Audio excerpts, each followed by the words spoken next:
وعلیکم ورحمۃ اللہ وبرکاتہ۔ امید ہے آپ سب خیر و عافیت سے ہوں گے۔ بسم اللہ الرحمن الرحیم۔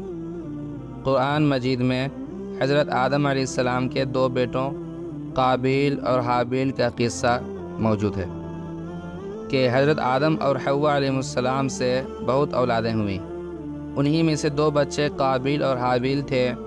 قابیل بڑا لڑکا تھا، لیکن یہ ماں باپ کا کہنا نہیں مانتا تھا۔ حابیل چھوٹا بھائی تھا جو ماں باپ کا کہنا مانتا تھا۔ اقلیمہ ایک لڑکی تھی جس سے قابیل شادی کرنا چاہتا تھا، مگر حضرت آدم و حوا علیہ السلام اس کی شادی اپنے چھوٹے بیٹے حابیل سے کرنا چاہتے تھے، جو نیک اور شریف تھا۔ اس لیے قابیل اپنے ماں باپ اور بھائی کا دشمن ہو گیا۔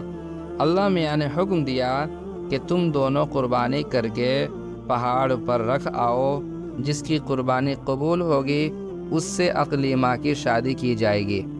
اللہ میاں کو اپنے نیک بندے بہت پسند ہوتے ہیں اور وہ ان کی مدد کرتا ہے۔ آسمان سے ایک آگ آئی اور حابیل کی قربانی کو لے گئی، یعنی حابیل کی قربانی کو قبول ہو گئی۔ اب اس کے بھائی قابیل کو بہت غصہ آیا۔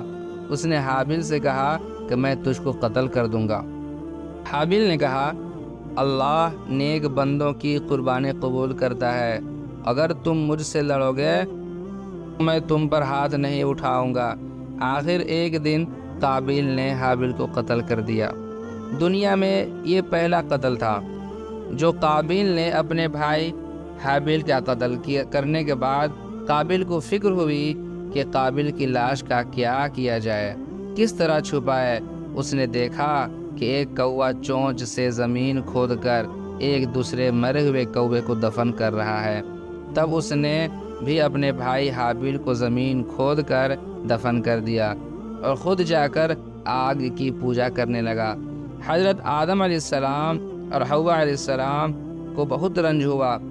قابیل اور حابیل دونوں بھائیوں کے جھگڑے سے ہم کو سبق لینا چاہیے۔ ہمارا حقیقی بھائی ہو یا مسلمان بھائی، اگر ہم پر زیادتی کرے تو بہتر یہ ہے کہ ہم صبر کریں اور اپنے بھائی پر ہاتھ نہ اٹھائیں۔ قابیل نے اپنے بھائی کو قتل کیا، قیامت تک لوگ اس پر لعنت کرتے رہیں گے اور آخرت میں اللہ کے عذاب کا مستحق ہوا، اور حابیل کو قیامت تک لوگ اچھا کہتے رہیں گے اور وہ جنت کا وارث ہوا۔